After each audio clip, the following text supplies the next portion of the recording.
Welcome everyone to episode 21 of Chat, Grapple and Cheap Pops podcast. I am Chris Dredd here with my main man, JB. What's going on, bro? All good, man. All good. This has been another fun week. And, you know, we said we were going to do it. I did promise I would eventually watch one. And here we are. we've finally got JB on a TNA pay-per-view, which makes me extremely happy. I am marking out, not as much as the AEW fans for Moxley, but I am marking out. I'm sorry. Okay. Who had like 1 minute? Yeah, man. How you doing? Everything cool? Everything is all good. We are, which, you know, like I said, we're still in this unbelievable, you know, possibly written by a bad booker Corona gimmick. That's right. Which is why I decided that we would watch Lockdown, because the country, particularly in the UK up north, is in a state of lockdown. Wales is in a state of lockdown again. You know, things are not looking pretty over there, over that side and up north. And I figured Lockdown would just be a fun tie-in, which I'm not trying to make light of their situations, but it's where we are in the world at the minute. That's right, man. If ever there's a time to do a coronavirus lockdown special, if it gets us to watch a TNA lockdown pay-per-view, then I'm down like a clown, Charlie Brown. So let's do this, man. Happy days. But we have got, as you probably know, people that are regularly watching this podcast or video cast, or, you know, whatever you want to call it. We do have a little bit of news. We like to chat about things that have happened during the week, bits and bobs, tidbits and whatnot. So what we got, JB? What we got this week, bruv? This week, I mean, it wasn't a massively busy week until maybe the end of what I like to call our week, is where we finally get to sit down and chat ourselves. And I'm going to start off with the Jim Cornette Dave Meltzer feud, just because it's hilarious in every way. Meltzer is Meltzer. I personally, I don't subscribe to his thing, The Observer. I don't read any of that stuff. If any of it comes up, it's usually on social media. I'm not a Meltzer fan. I will be honest about that. I mean, Jim Cornette has his own, you know, thing going on. He's popular with many and also very unpopular with many. But their feud is hilarious. There's no way to describe it. It's great, and it does kind of revolve around. It revolves around Dave being paid by AEW. Or as actually Cornette said, possibly Dave paying AEW, because the amount of times that the Wrestling Observer gets mentioned in AEW programming is actually beyond belief. Like, I mean, and it's only your kind of, back to a Pillman reference, smart marks that really pay attention to any of that shit. I'll stop you just quickly and say, for all credibility, should AEW be mentioned in the Observer? Should they be bothered about it? Not really, because it kind of it gets rid of any kind of kayfabe that there was, because it's all this kind of behind the scenes, this. It kind of breaks it down to a point where it delegitimizes any legitimacy that ever was there. Yeah. To a point. So I mean, I don't think they should be mentioning it. You know, like he's saying, 7-star matches and all this, but you can see by things that are going on in the AEW programming that they're just pandering to these fucking Observer readers and these smart marks and shit, man. It's too much, bro. But you know, I don't think the Observer readers are above 1 million. I don't think, you know, because AEW's views aren't above 1 million at the minute, especially on especially with Dynamite, it's not, you know, they're not bringing in new fans. You know, the number is slowly dropping. It's sort of staying the same. But it's just hit a bit of a wall. Yeah, NXT is NXT. They'll have viewers on, you know, there on Wednesday night as well, which is obviously taking a share of AEW's possible viewers. And NXT you can watch eventually on the network. You know, I don't really know what AEW's got planned for their on-demand service or anything like that, but they do quite well on ITV4 in the UK. But again, it's not scratching the surface. And by bringing up the Observer, this, that, and the other every week and every, you know, other week, who cares? Well, the new people watching it, that they want to get watching it, don't give a fuck about the Observer. They don't even know what it is. No. You know, if you want to expand your viewership, you can't be pandering to a very tiny online community of wrestling fucking smart marks. You need to broaden your horizons and start to make a product that is a little bit more accessible to people that don't know about that shit.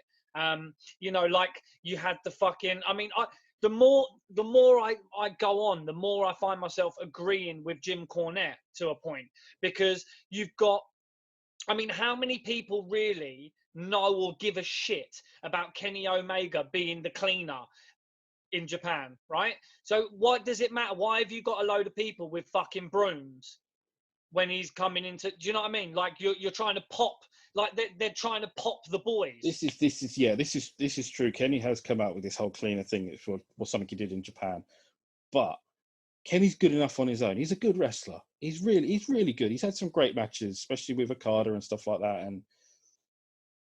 But stop trying to pop the online marks. You know, that's right.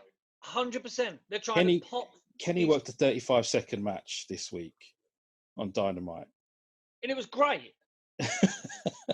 I love seeing Sonny Kiss getting battered because I just don't like him as a wrestler. I just think he's a punk. The gimmick is fine, you know, it's cool, whatever. But like, yeah, Sonny Kiss is not on the level of Kenny Omega.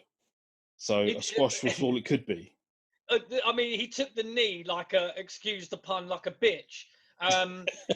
He did take the knee like a bitch, and like, you know, it does make me laugh because, you know, that was the only way that match could go, really. I mean, Sonny Kiss had to be used for fodder. They're trying to push Omega. I mean, it had to be a squash. And I did love the memes and the GIFs and the look on Kenny Omega's face after he got the pin. You know, that kind of. Well, you know, it was good. It was almost like it was beneath him. Well, it was though, wasn't it? Yeah. You know, it was beneath him. You know, he had to squash him. You know, and like I say, before anyone moans and bitches, it's got fuck all to do with Sonny Kiss and what kind of character he's portraying. Although I must say, it does really piss me off that people are so protective about a one-dimensional character. Because let's face it, his character is only based on that aspect, that one aspect, isn't it? Really, that camp kind of character. It's a bit shit, you know. There's quite a few one-dimensional characters across wrestling. You know, I'm not saying it's, you know, just AEW. I'm not gonna pigeonhole them for that. But the same with Orange Cassidy. Oh, he's cool. Yeah. He's lazy. Cool, whatever, man. Like, he's not that good. Yeah, I mean, I've drifted, and to be fair, I've tried to give AEW chances, man. Well, I'm going to apologise because I'm going to dig him out again in any any second now. So same, bro. I'm getting ready. There was an injury at Dynamite. There was 2 injuries at Dynamite now. The first one, Alex Reynolds was knocked out, sparked, and he was laying flat out in the ring for a good couple of minutes whilst the rest of the fatal 4-way tag match carried on. Inexperienced referees. They tried to pick him up and make him do moves. It was... Now, Reynolds has come out and said that the ref and the doctor did a great job. No, they didn't.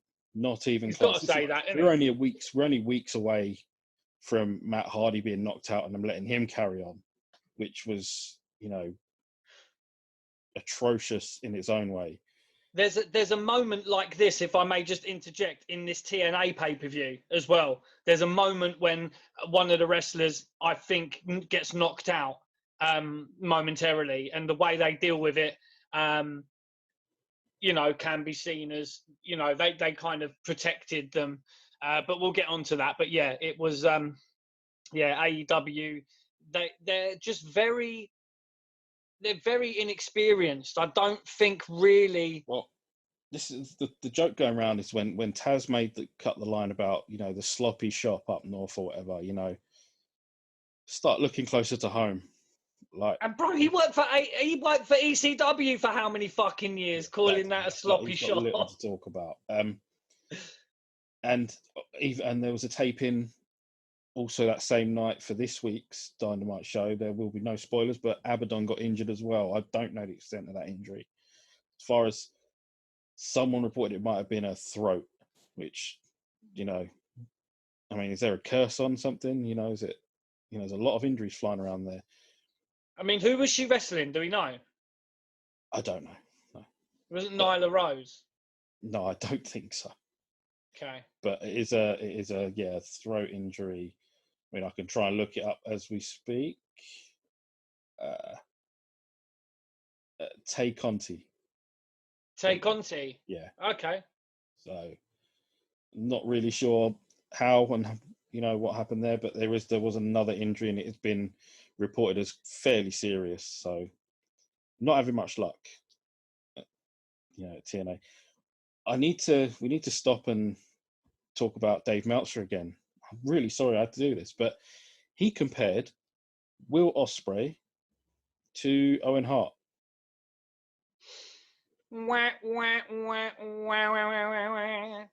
No, Dave, you are fucking wrong. Yeah. Couldn't believe it when I read it, man. When Jordan messaged me with it, I was just like, wow. just wow, really. Like, it's personal opinions of Ospreay aside, which we have some. No. Yes, Owen did some flips in his matches with Liger and stuff like that, but not to the extent where you're not selling any fucking move in the ring. Go fuck yourself, man. Like, seriously, don't give me that shit. Owen was I'm irritated now. Owen was great at selling. He was great at the story aspect of it. The character tell a story, aspect don't of just it. flip around. That's right, man. And Ospreay, and like I say, we do have some personal opinions on Will Ospreay, which is based on knowledge that we have, personal knowledge of things that have happened that he has done. But we're not going to go into that. No, we'll stay away from that. We're going to stay well away from it because we don't. But yeah, he's never touching, what Owen Hart did. Not even close. Like, let's stop that now. I think we'll call that one, because that one, that was just irritating, and what a clown. I mean, yeah, Meltzer's fucking losing the plot, mate. There's something going on. Shall we hop in a cab and head to the Liacouras Center in Philadelphia? No, man, not yet. We got to talk about a certain steak dinner, bro. You're not getting out of it. Oh, okay. Yeah, I'm not. This is the hot topic of the fucking week, bro. Le Dinner Debonair, as it's been hashtagged by Chris Jericho, and yeah, him and MJF went out for a steak dinner, and ended up having a sing-song, putting on a performance. I've seen it. It's funny-ish. Here's the problem. MJF, and we've already spoken about this, MJF does not need Chris Jericho. Chris Jericho's entertaining on his own. He could have done that 5 minutes with anyone else in the inner circle. Could have done it with Hager, for fuck's sake. Would have been hilarious. Because I'm pretty sure Hager can't sing or dance. I mean, that would have made it funnier. The fact that MJF can sing and was pretty good. I personally, I watched it, right? And I thought, this is different. Slightly funny when you're watching it and taking it for what it is. But then you insert it into what is supposed to be the storyline of what's actually fucking going on. If you just watch it as a standalone thing, you think, yeah, that's actually quite good. That's quite funny. But then you insert it into AEW where we are at the moment and to both of the characters, and you think, all right, so what's the fucking point? What's the point? What was the fucking point of it? The point is, from what I can see, they're going to try and push. They're going to try and push MJF into the Inner Circle, and then probably try some split up angle. And hopefully Looks like they're going to try and he's push out gonna. Sammy. Yeah. Yeah, do you think so? Yeah, like he'll try and bully him or something. Like there'll be some kind of. They already bought him the MJF will jacket that was 5XL and stuff when he bought the Inner Circle leather jackets or whatever. And he but the got fact is, Sammy's one, and then he got him one later on. And it was 5XL. There's a picture of Sammy, like MJF standing next to him with his thumb up, and Sammy looking pretty sad in his jacket. Looks pretty good. Like I wouldn't be surprised if that was your main event in a year and a half's time, maybe 2 years. What, Sammy and MJF? Yeah.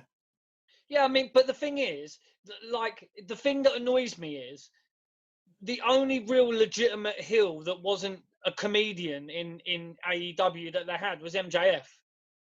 He was Archer's not funny.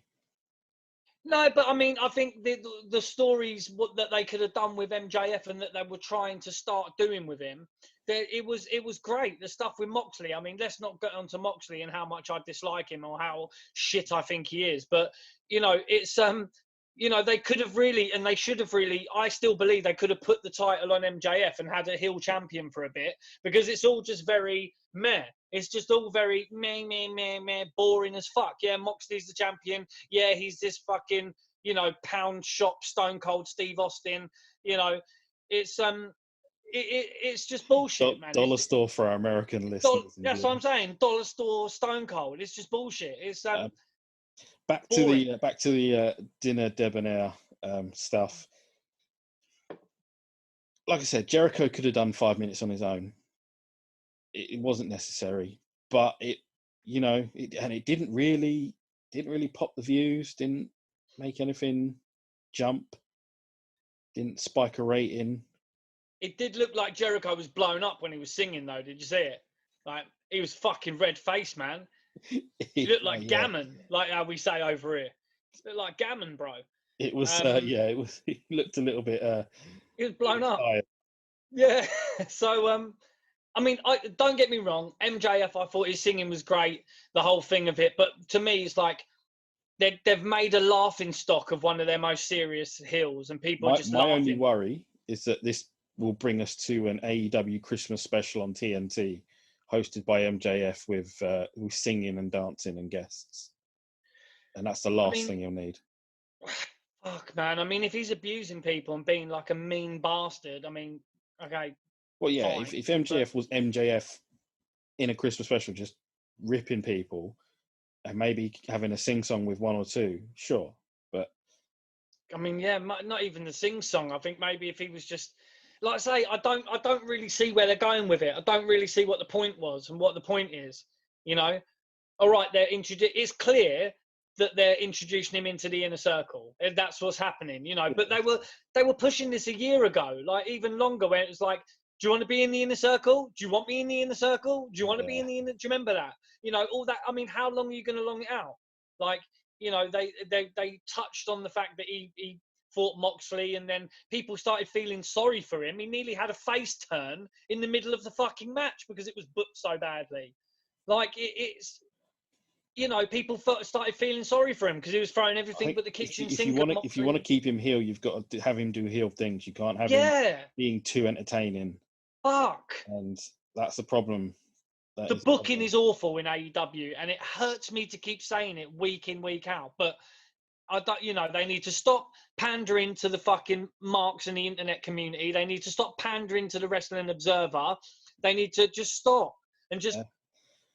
One more before we move on. I never thought I'd say this, but we're going to talk about better booking, and because tonight is Sunday night, and at the earlier time of 11 p.m. for us, because the clocks went back. Hell in a Cell is on tonight. And our main event, most likely, is going to be Roman Reigns against Jey Uso, which has been booked wonderfully. Say what you will about old Uncle Vince, but someone still has a sharp mind for it, because that Because they story's been know, booked really well. yeah.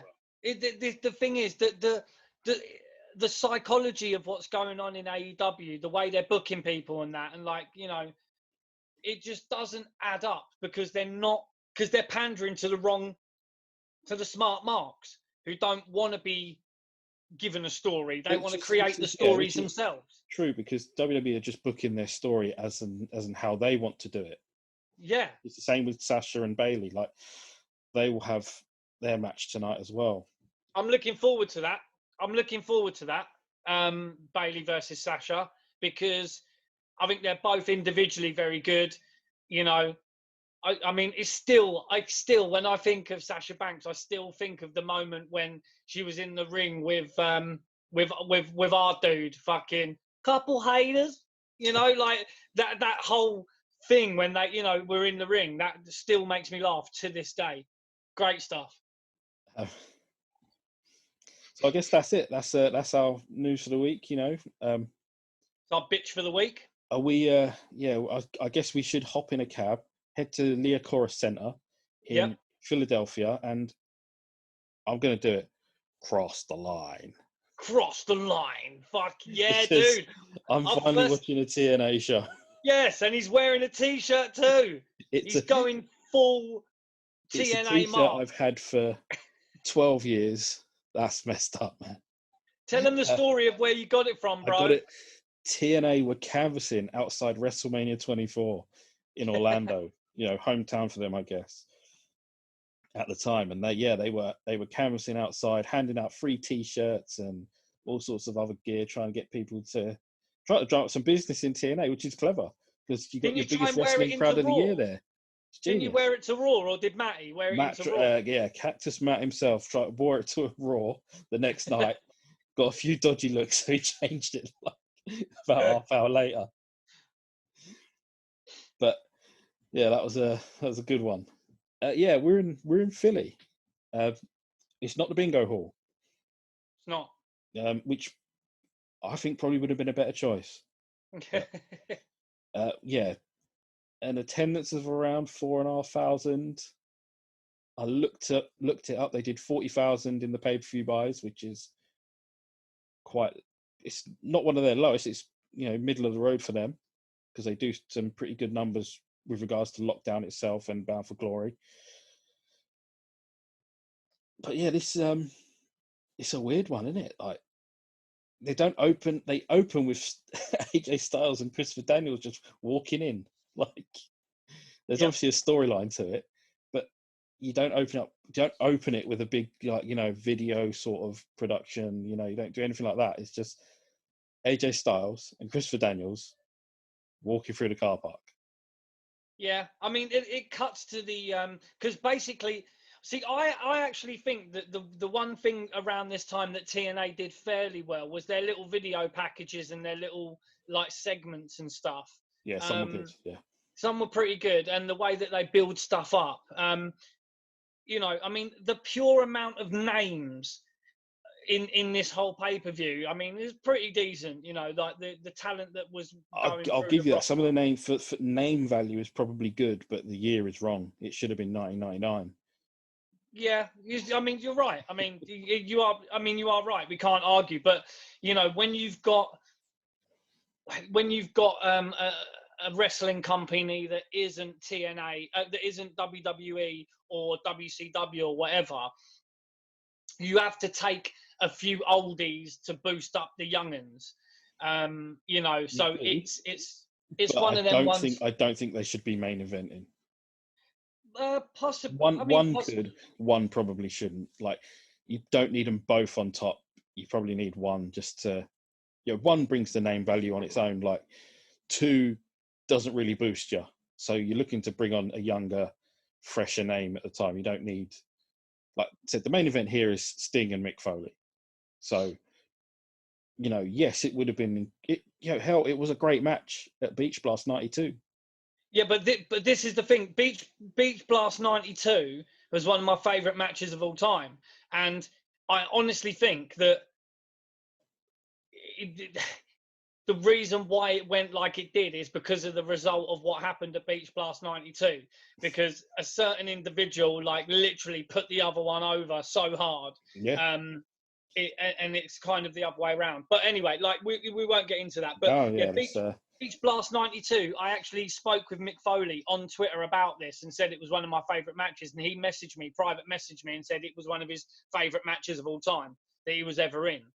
Because I was bigging him up for what he did in that match. But yeah, I mean, where we start, you've got AJ Styles and Christopher Daniels, the Fallen Angel.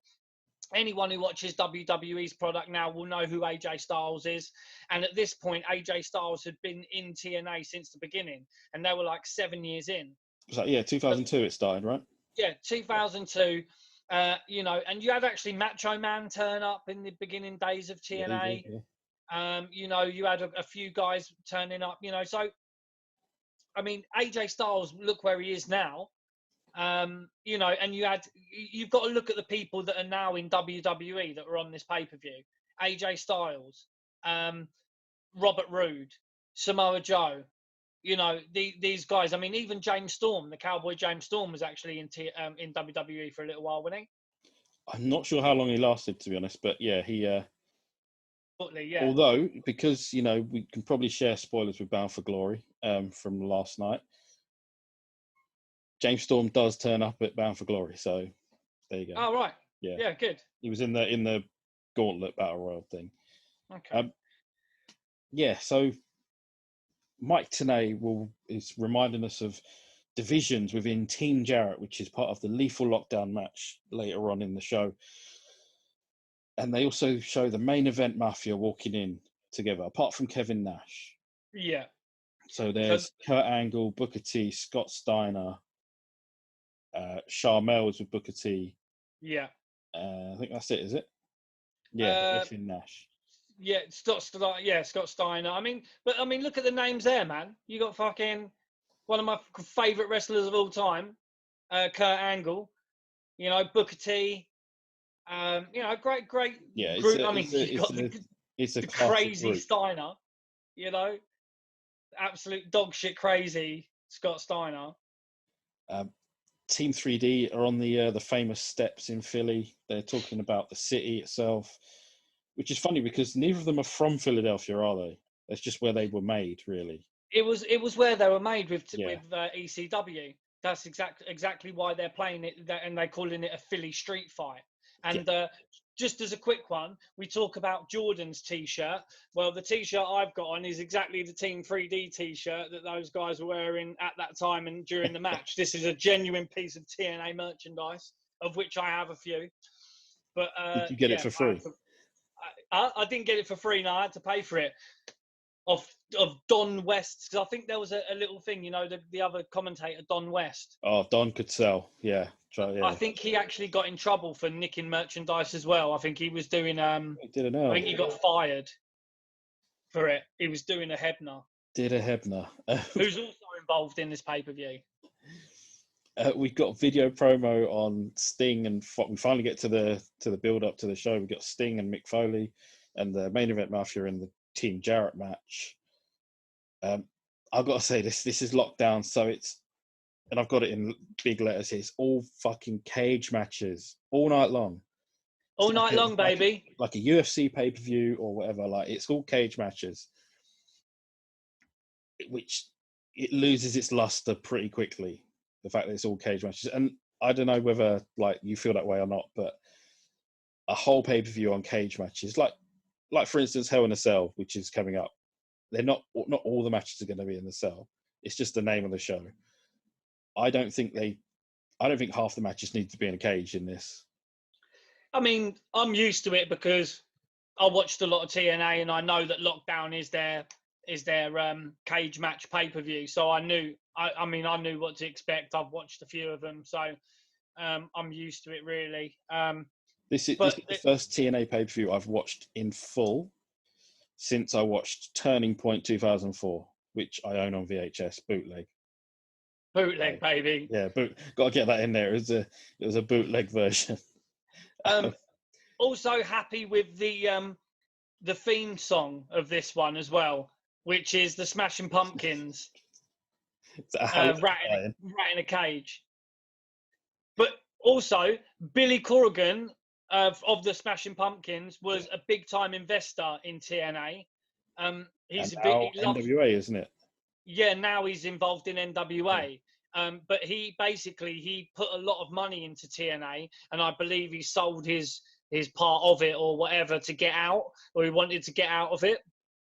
But yeah, I mean, Corrigan would regularly be on Impact and their weekly show or whatever. Like, I think he was like the interim, like, fucking managing director.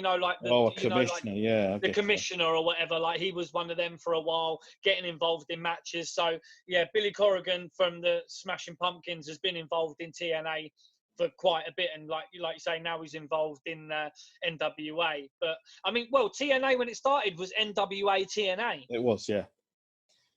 They were, yeah. The guys in there weren't TNA champions. They were NWA champions, weren't they? Correct. For a long time, and then TNA just sort of branched out and decided to do it on their own. Our first match is an X Division title match. The X Division is technically your cruiserweights, but apparently there's no limits to it. There's no limits, bro. No limits. No, but it's always been perceived as a cruiserweight type of thing. Yeah. Elimination in this match, which is a fatal 4-way. It is fatal 5-way. Fatal 5-way, yeah. Yeah, sorry, fatal 5-way. Elimination by pin or submission to a down to the last two, and then it's escape the cage to win, which is, standard. It's fine, cage match. But this is where it gets funny for me, because our competitors in this, Black Machismo Jay Lethal, who's doing a Randy Savage gimmick. But let me stop you. I will not hear anything said bad against Black Machismo Jay Lethal. Right? I wasn't going to say anything bad. I'm just going to generally make a point on the whole thing. All right. It's Jay Lethal, Kiyoshi, Consequences Creed, or Xavier Woods to a lot of people who know what they're watching now. Sheikh Abdul Bashir, or Davari, as we like to know him, and we saw Davari again last night at Bound for Glory. Holy shit, he is jacked up, man! Like, he would have won the ICO Pro. He would have won the ICO Pro one for sure. And our champion, Suicide. Now, here's the problem: there's too many rip-offs in this match. Yeah, if you stripped it away, you'd essentially have Macho Man Randy Savage versus Apollo Creed, which is the Great Muta, versus Spider-Man versus Muhammad Hassan. I couldn't think of one for Davari. So. I mean, yes, I agree. Consequences Creed, or Xavier Woods, however you want to call it. Clearly a rip-off of Apollo Creed. Yeah. Even down to the music, what he was wearing, everything about him. Black Machismo Jay Lethal. Now, I will say, I've been a fan of TNA for a long time, Ring of Honor and all that. Jay Lethal, for me, as a worker, I think he's fucking fantastic. I think he's really, really, really good. Shit hot. He does do a botch straight away within the first 3 minutes of this match, which is terrible. But other than that, I really, really rate Jay Lethal. And still one of the greatest clips in wrestling ever is Jay Lethal at one end of the arena and Ric Flair in the ring, and they're like barking at each other. It is fantastic when they're wooing. It is just great stuff. I will point out there's a heavy tassel count on Jay Lethal in this one. Yep. Just in case we were worried who was playing babyface. He is covered head to toe in tassels. It's lovely. Proper. Really enjoyed that. Didn't know much about Kiyoshi, if I'm honest. I looked him up. He didn't have much of a run elsewhere either. He was a good wrestler. He was okay. It was just a really bad Muta rip-off, and I didn't like it. It was bad. It was a bad Muta rip-off. He would be the first to be eliminated, though, from a flying elbow from Jay Lethal, which is just great. And then the match sort of it falls apart a little bit.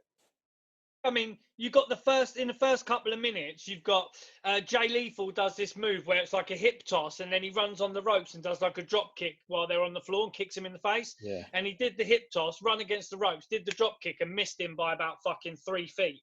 It was absolutely terrible. Like, talk about showing light, if you want to talk about wrestling terminology. I wrote this down, and then I realised what I wrote down straight afterwards, and I had to put next to it like with an asterisk or something, because I put here the fans aren't into suicide. No, nor was I. And I had to. It's just a line I never thought I'd ever write. Yeah. They're not into suicide. Of course, they're fucking not. It's suicide. Well, suicide started as like a gimmick, basically for a computer game. Yeah. But, the TNA Impact game. Yeah. Yeah. So the TNA Impact wrestling game, which I may say isn't as bad a game as people make it out to be. Wasn't terrible. It was okay. The Wii, it was really good because you get to use the Wii controllers and the nunchuck, and it's fucking great. At this point, I believe Frankie Kazarian is under the mask. I was going to say that as well. Yes. Yeah.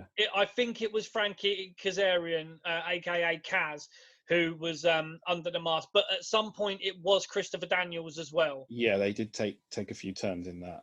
But now there's still another guy that even recently, up to even 2014, 2016 or whatever, was actually in the suit, and it wasn't either of them two. Oh, Jesus. So it was someone else. But it was started as like pushing for the TNA video game, where the character that you play in the game on story mode is this guy Suicide. And I think you're trained by Limo Rickshaw in Mexico.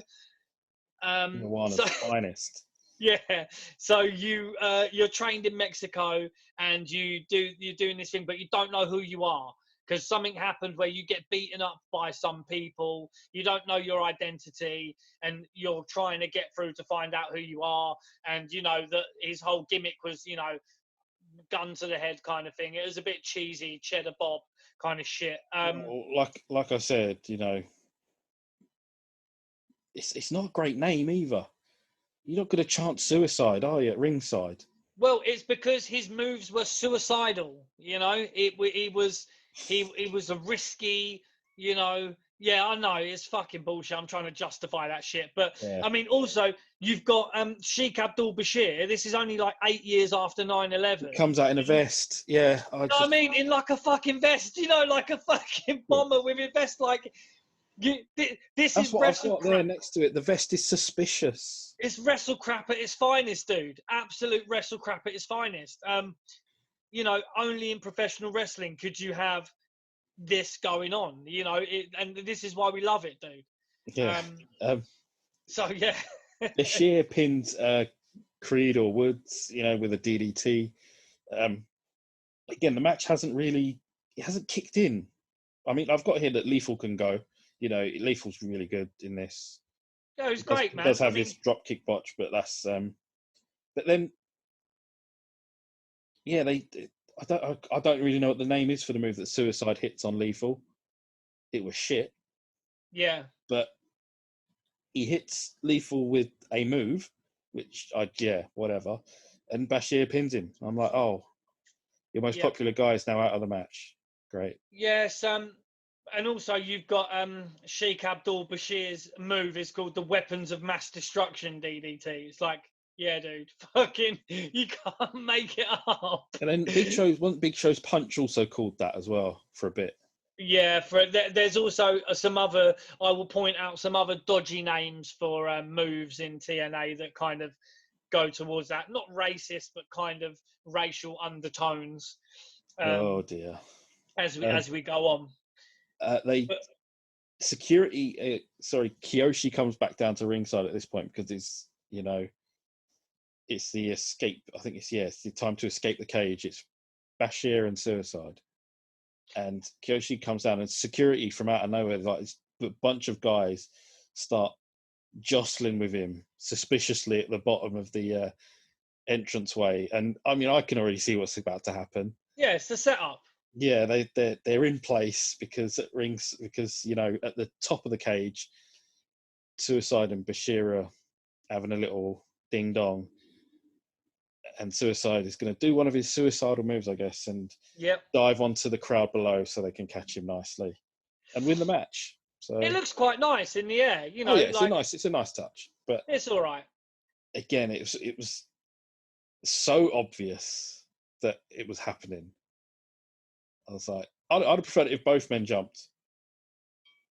Again, I'm talking about a guy named Suicide, and I'm preferring it if both men jumped. This isn't right. One of them was wearing a vest like a suicide bomber, bro, as well, and was Middle Eastern.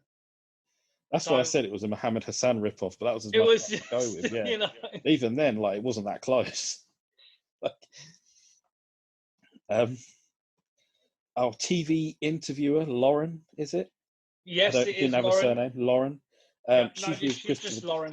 Yeah, she was with Christopher Daniels and AJ Styles. Daniels is glad to be home, so I'm guessing he was recently back in TNA. Yeah, I mean, Christopher Daniels, he was the fallen angel, Christopher Daniels, for a long time.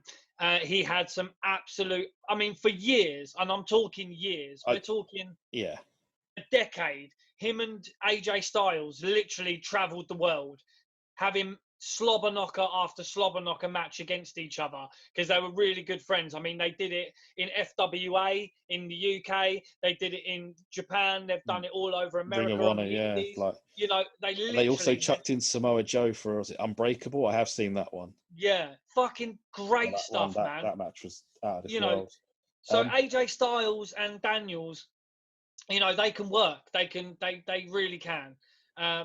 You know, and they're not like they were doing some flippity floppity stuff, but still they would sell.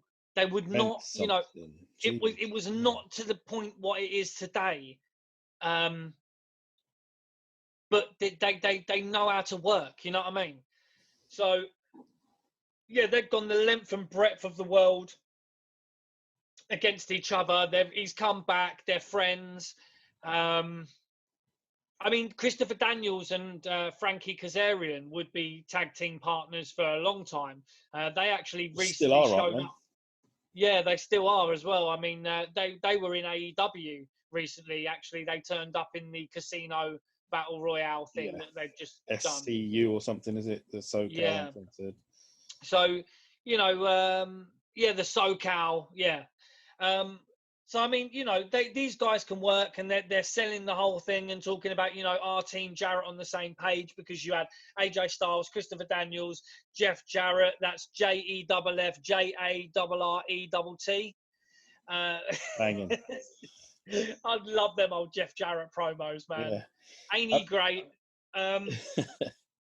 So, and also you had Samoa Joe, who was actually killing it in WWE, backstage training a lot of the guys. You know, so they're playing up this whole thing. What about Jeff and Joe? And they just say, basically, look, we're on the same page, so we don't really care what's going on. You know, it was just a meh promo. It wasn't that great. It was just a welcome back. Daniels had come back 3 days earlier. We have the Queen of the Cage match next. It's again, I'm asking these questions because I literally did no back sort of things. That I didn't watch any episodes of Impact or whatever they had on at the time. Was it Explosion as well? They have. They did have Explosion, but I think that was this in the Bravo days where they had, and Explosion was like a catch-up kind of show with a couple of extra matches or whatever. So, yeah, this is the Queen of the Cage match. It's Madison Rayne, who is now part of the Beautiful People. Or she was trying to join the Beautiful People, which was Angelina Love and Velvet Sky. One of the best female tag teams of all time, dude. I don't care. You know, they had everything. You know what I mean? And when you talk about divas or whatever, like Velvet Sky. Could we go as far as say the Iconics are a bit of a Beautiful People ripoff? 100%, dude. 100%. 100%. Sojourner Bolt, I don't know nothing about this one. This lady. Sojourner Bolt, yeah. Daphne, the Scream Queen, and ODB with Cody Deaner. And ODB's gimmick is a wild one. I'll give you that. She's drinking out of her flask. She's grabbing herself, and It, A lot of you know what it ODB. reminded me of, especially with Cody Deaner there? It reminded me a little bit of Jamie Noble and Lydia Yeah, a little bit. from Yeah, about 2002, maybe. Like yeah. Because they had that whole slightly trashy gimmick thing going on, and they were always like drinking and the yeah, story with Cody Deaner is because Cody Deaner did end up wrestling at one point, but he won like a thing where he got a date with ODB or whatever, and then he ended up being kind of like a valet to her and stuff. And like, he'd try and pick her up when she'd win and he couldn't do it. And then she'd end up picking him up and grabbing his arse and all that. yeah. So it was a really good gimmick. I like ODB. She actually now, she runs a mobile food truck. I'm listening. Yeah, she does. She runs a mobile food truck all around a specific area. I'm not sure whereabouts it is, but ODB turns up at people's houses in their streets and here and there with a mobile barbecue food truck. Do you know what ODB stands for? Is it One Dirty Bitch? It is One Dirty Bitch. Yes, Yeah, I thought so. So, and let's talk about Daphne as well, because we've been watching WCW shows. We've been covering those for a little while on the podcast and that. And Daphne was a big part of the David Flair. Was it David Flair? David Flair, Crowbar, yeah, that sort of That's right, later David Flair. Yeah, WCW and stuff. there was like a stretcher match. I remember they had with Crowbar, Flair, Daphne. It was involved, and it was quite a crazy one. And Daphne, she's been around, man. She, great. I was even talking about, trying to get her on the podcast because she would have seen some shit, man. She'd been, in mid to late 90s, early 2000s WCW, which was a pivotal time Yeah. in that promotion. And then, she'd had quite a run in TNA as well. She'd been doing a few bits. She'd been paired up with some crazy people in TNA.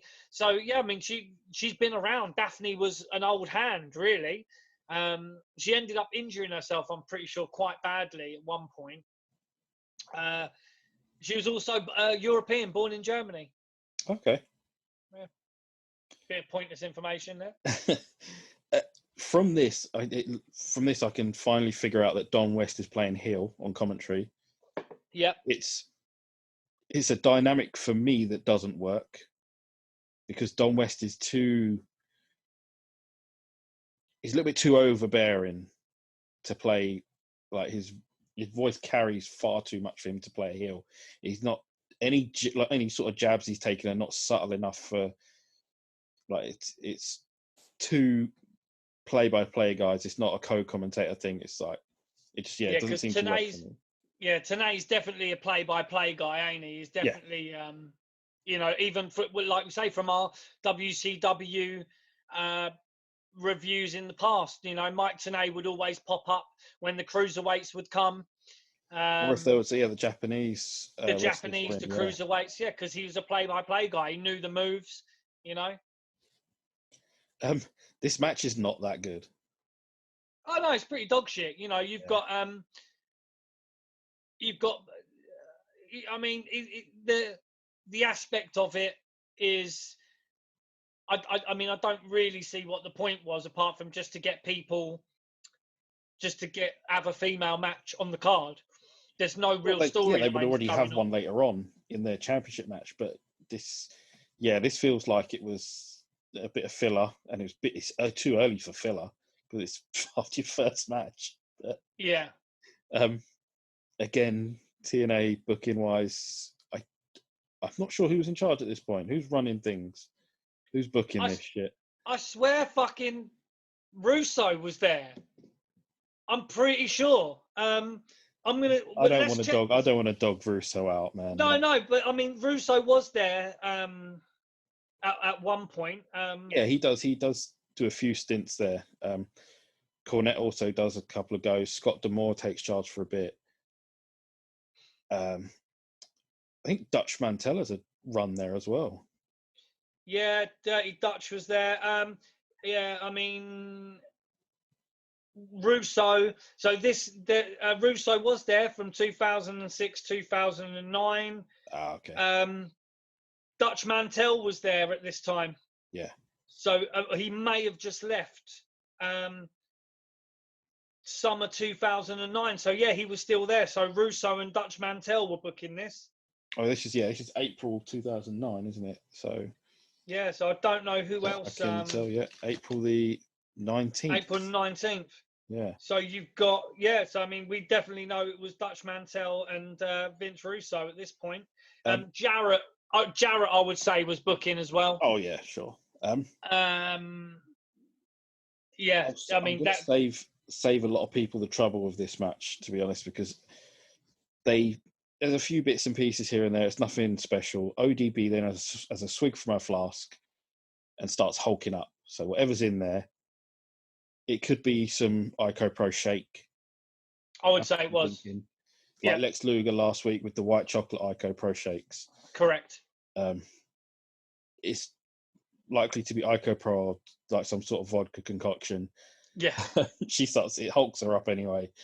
She then has another swig from the flask and spits in Sojourner Bolt's face. Yeah. Hits with a power slam. We got a 3 count. It's done. Yeah, so Sojourner Bolt, I think it was a play on Usain Bolt, because I think she was Jamaican or West Indian. Oh, Lord. So it was like Sojo Bolt was what they were selling. Yeah, I mean, she was quite a tall lass. She could have been a lot better, but she was green as fuck. Yes.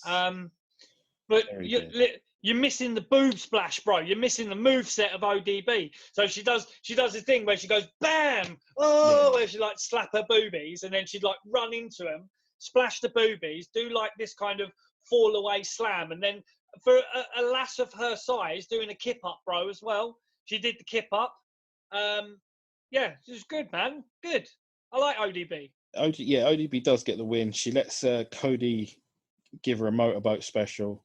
Yeah, it's so great. She thought it's more like Me Too. She kind of grabs his face and like rubs it in there. Yeah, he didn't have a choice in that matter. But he loved it. You could see by his little face. Yeah. Jeff Jarrett has arrived.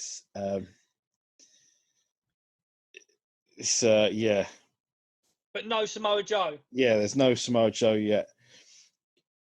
It's a quick bounce around, really, because we're straight into our next match, which is the IWGP Junior Heavyweight Tag Team Championships. That's New Japan's tag team titles, or the cruiserweights, essentially. Yeah. But not really, because one of the guys in this match is a monster. Yeah, fucking. Because Hernandez. it's LAX, it's the Latin American Exchange, Homicide and Hernandez.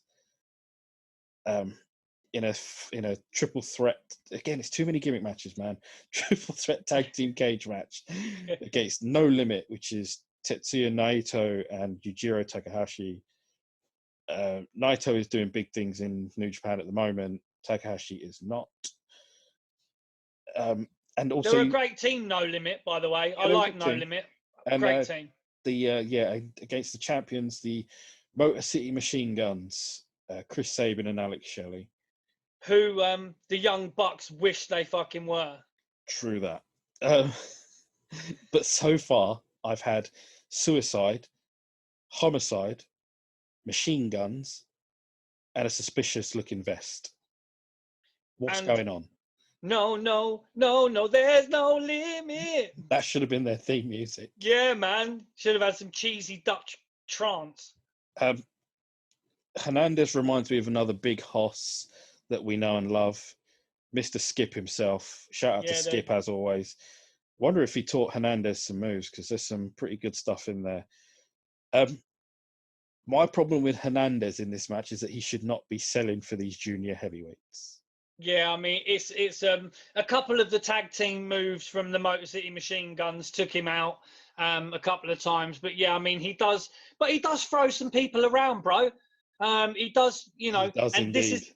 He's got a move called the border toss, right? That is incredible, that is. It's so crazy, you know what I mean? These are like illegal immigrants doing the border toss. It's crazy, man. But I mean, to be fair to you, I like their LAX. Naito had some good moves in this as well. Like, don't get me wrong, they were playing to his strengths. But Hernandez was the star of the show by far. Like, he's he does a belly to belly against the cage on Chris Sabin, and of course Chris Sabin has no protection.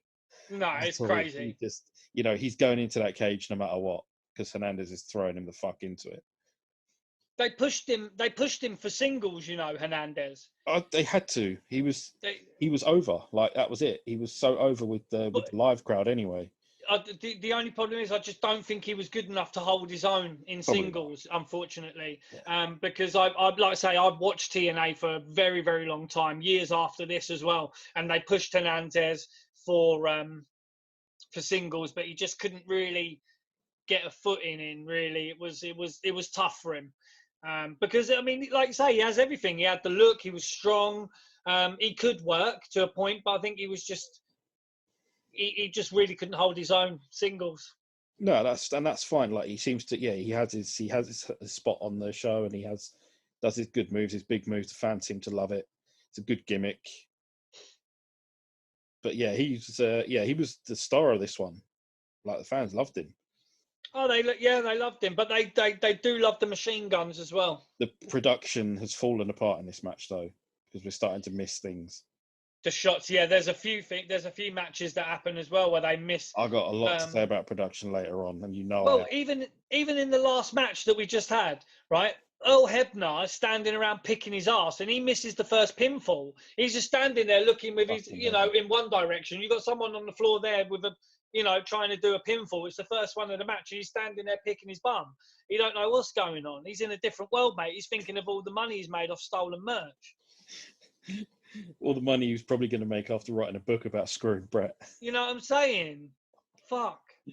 World's worst referee. It's a decent match. I feel like it should have gone longer. There was more to it, but again, you see bits of this, and I've read a lot about TNA. I've never really watched a lot. I'll be honest. I've read a lot, and it was always a case of the wrong matches going longer than the good matches, and this definitely looks like a case of that, because the moves are good, the fans are into it, and just as you think you've got yourself a decent match here, not not saying it's a classic by any means, but they cut it short, and it's like, oh man, I was enjoying that. Yeah, it was a good match for that. It had Probably some good a case of not reading the audience. Yeah, it was a good some good tag team moves, because it's 3 good teams really. There was some hard hitting moves, some good stuff going on. I mean, Homicide's pretty good. A lot of these guys had worked in Ring of Honor, places like that as well. And I think they also pushed Alex Shelley and Chris Sabin for singles as well at one point. They were the X Division champions individually. Did one of them become world champion? Did what? Did one of them become world champion? I think so. I think Chris Sabin. Yeah, that's what I'm thinking too. I think Chris Sabin did. As you can see, my TNA knowledge is on the floor, people. So. Well, because I think one of them was injured for a long, long time. One of them was out for a long time. I think it was Alex Shelley was out for a long time, and they pushed Sabin on the singles. But the Guns win this as well. Sorry, the Motor City Machine Guns, or Michigans. Yep. Call them. It was good. It was a decent finish as well. They do the Made in Detroit, which was like the sliced bread powerbomb thing off the top, which is a pretty good move. Yeah. But as I say, the Young Bucks wished they could be the Motor City Machine Guns. Oh boy, do they ever! Has anyone got any super kicks we can hand out? Fuck. Lauren is backstage again with Abyss. Are they a couple here? No, they're not. No? Abyss he keeps saying Lauren's his girlfriend, but she's not. Oh. It's just because she actually cares about him to a point, then he kind of he just reads more into it. Abyss also let slip that he was abused by his dad. What a show this is turning out to be. Suicide, homicide, machine guns, and now father abuse. Yeah. What the fuck, man? Well, the story behind this as well, right? Because Abyss would, I mean, if you see on the back of his thing, it says Park, yeah? And Lauren calls him Chris. So his real name was Chris Park, right? And there's the alter ego of Abyss. And he's having like counseling with a guy that is known as Dr. Stevie, right?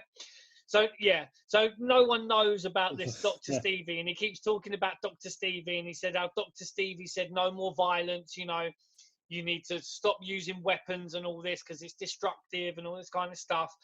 And he's got a match coming up with the DNA of TNA, Big cat, yeah. the Blueprint Matt Morgan, who actually was in WWE for a short while. Was he? Yeah, beforehand, yeah, he did some. I'm sure they almost teamed him up with like, the Australian fella, Nathan Jones. Oh, fucking hell, yeah. They're Something both like that, yeah. equally bad workers as each other. I mean, Matt Morgan could work better than Nathan Jones, but yeah, it was. Of course he could.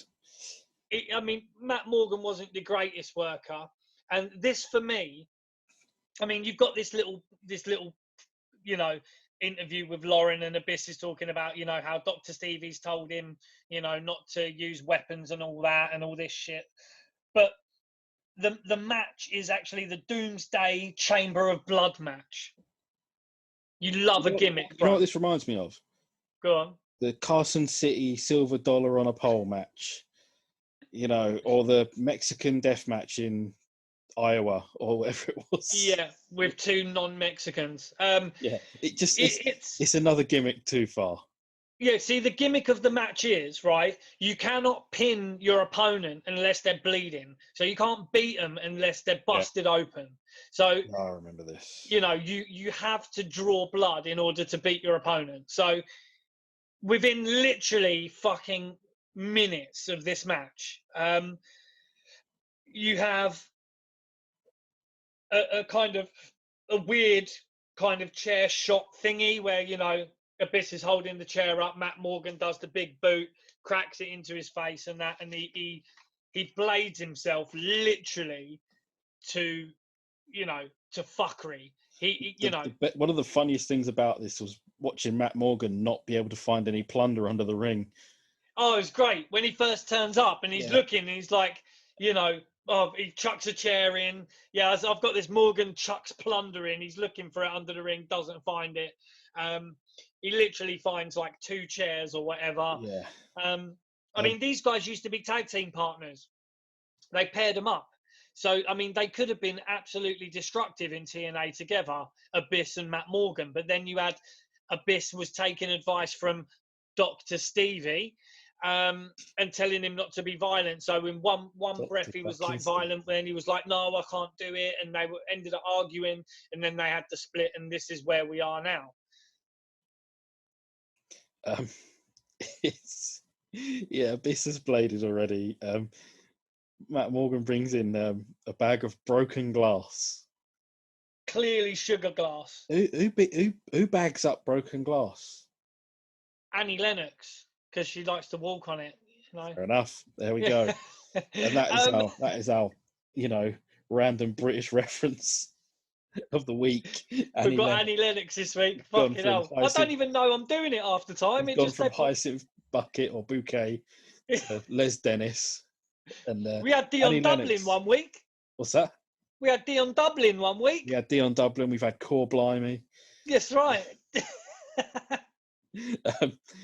I'm referring to my notes because this match is weak. It just feels. Oh, terrible. There's a ref bump. Abyss smashes the glass. There's the finger quotes into Matt Morgan's face. He blades. Dr. Stevie finally turns up. And as if it wasn't a big secret already, you know, if you can't guess who Dr. Stevie is, then I suggest you just turn it off. Like, don't worry about it. It's Stevie Richards. It's, you know, one of the innovators of the BWO. And Stevie gets a decent pop, I'll give you that. He gets a good pop, man. He gets a, you know, even when they're selling it in commentary, they're like, that's Stevie Richards. That's Dr. Stevie. It's like, yeah, of course it is. As soon as you see him, you're like, that's Dr. Stevie. We know. I mean, we haven't even covered any of the right to censor stuff, which I thought was some of Stevie's best work. It's good shit, man. But yeah, Stevie Richards is here. It gets some ECW chants. They fade pretty quickly though. Like, I think they are definitely in the wrong building in Philly. I think whoever was booking this said, yeah, let's go to Philly. Let's book a small building in Philly. What, you mean the bingo hall? No, it doesn't matter. Like, doesn't matter. Just pick one. Like, just pick one. Just yeah, pick a building. should have been the bingo hall. Abyss has thumbtacks. Stevie attacks Abyss. Abyss ends up on the tacks, and Matt Morgan wins. It's garbage, man. Like, I'm sorry. It was 2 bad blading jobs. Quite a cool visual of Abyss, like with his head over the glass and the blood just dripping all over the glass. Yeah, that was all right. That looked quite cool. And then Abyss with a bit of the glass smashes it into Morgan's head. That was quite cool. But both the blading jobs, there's more blading to come that was terrible as well. It There's gets just worse, a lot from what I remember, of it gets blood. worse. A lot of blood in this event. You know, it's like instead of blading just nicking, you know, it's like they're literally just gone, fuck it, let me just cut open my forehead. Like, literally, they're just, da, da, da, da. It's like they were worried they weren't going to bleed enough. So everyone that has cut themselves in this thing has just completely massacred themselves. Crazy. The second best JB around, Jeremy Borash, and he is the second best JB because, let's face it, I'm here. That's right. He is with Jeff Jarrett. Apparently, Jeff Jarrett is going to do the right thing. Jarrett goes to leave out of a random door, and Samoa Joe is standing there with no shirt on and a knife. Yeah. What is going on this show?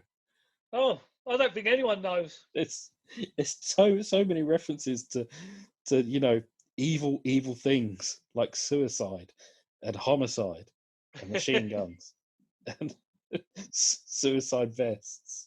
Like, and now Samoa Joe is standing with some sort of blade. Yeah. Like, what a crazy show this is.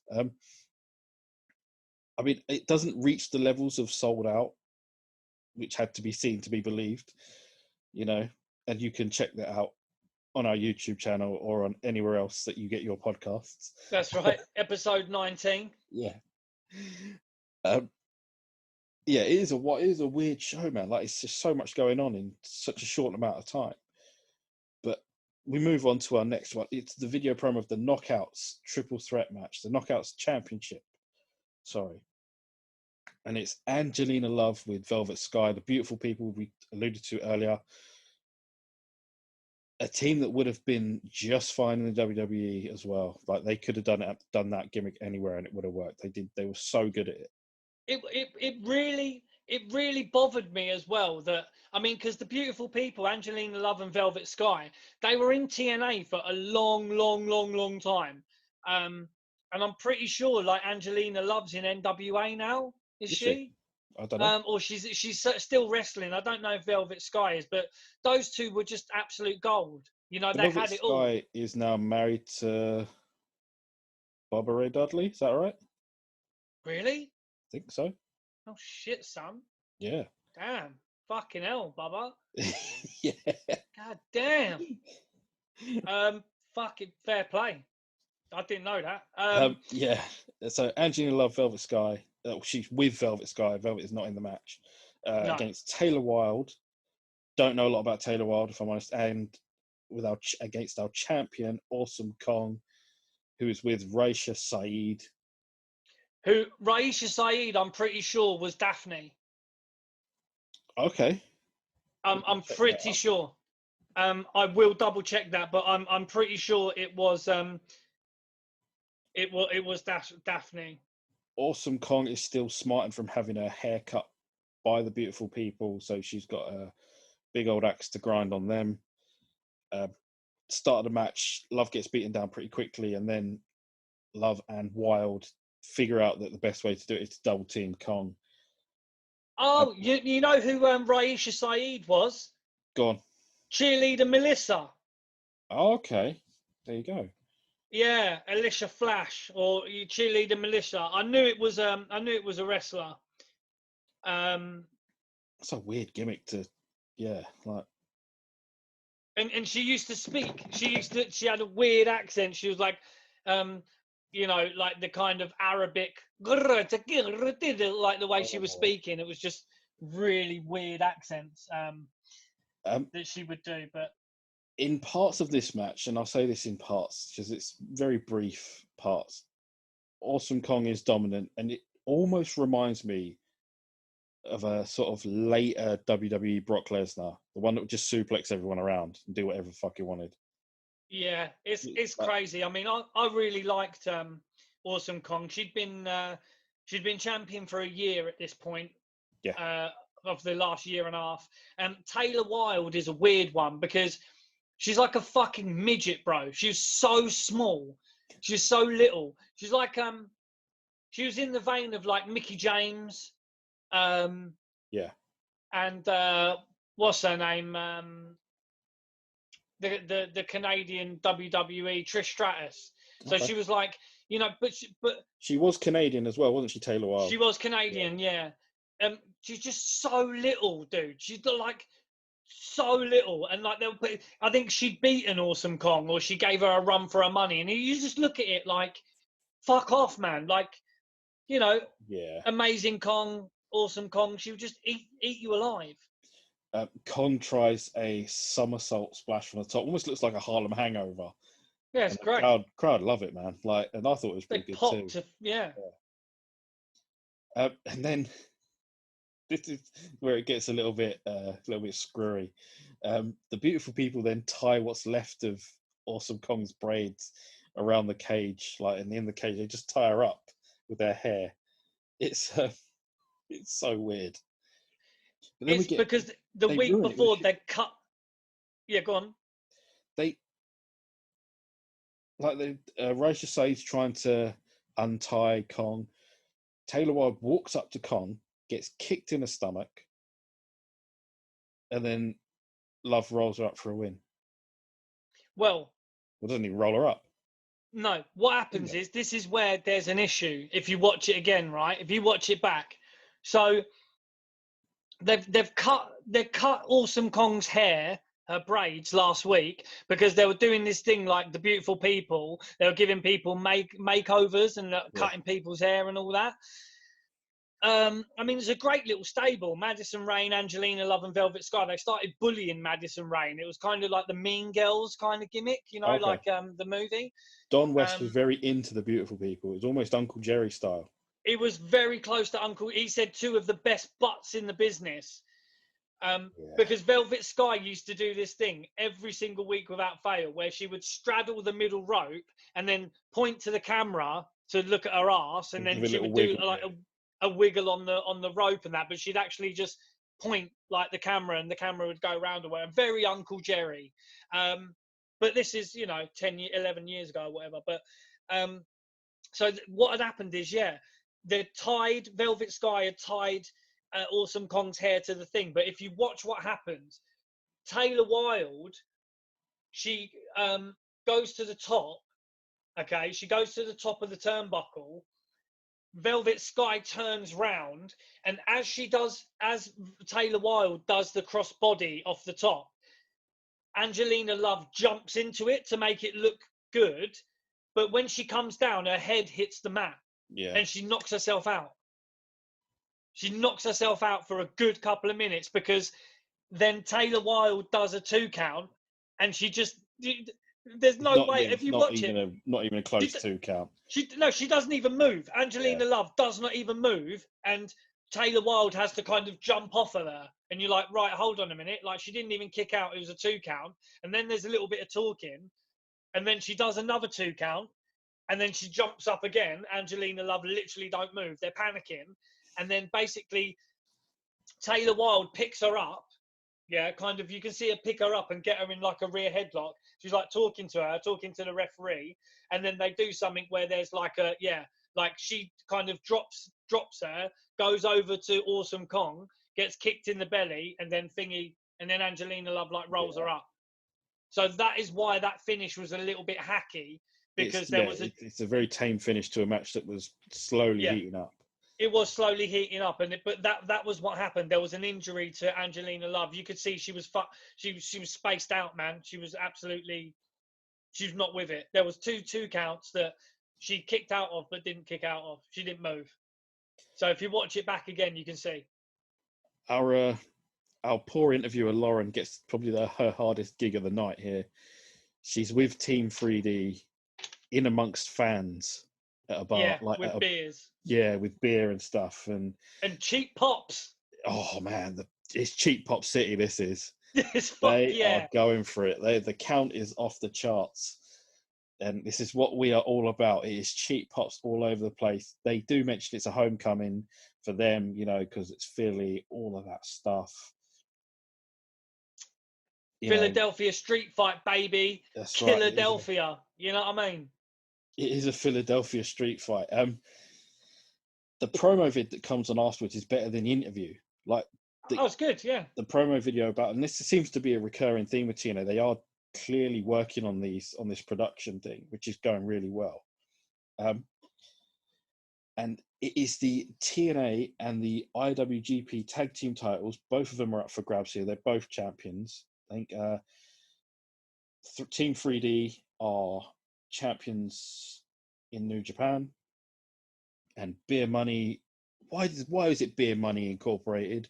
Why did they have to be Money Inc? Because Robert Roode was like this Wall Street kind of guy. Yeah. With money, so he was like your Wall Street kind of guy, and then you had Cowboy James Storm who would be drinking beer all the time. But so I get them being Beer Money, but why did it have to be Beer Money Inc? Yeah, no, I thought that because it's because obviously everyone's aware of Money Inc, who was Inc, $1 Million Man, Ted DiBiase, and IRS who were coming to collect your taxes. So yeah, it was a weird one, Beer Money Incorporated. But I liked the team, to be fair. They were pretty good.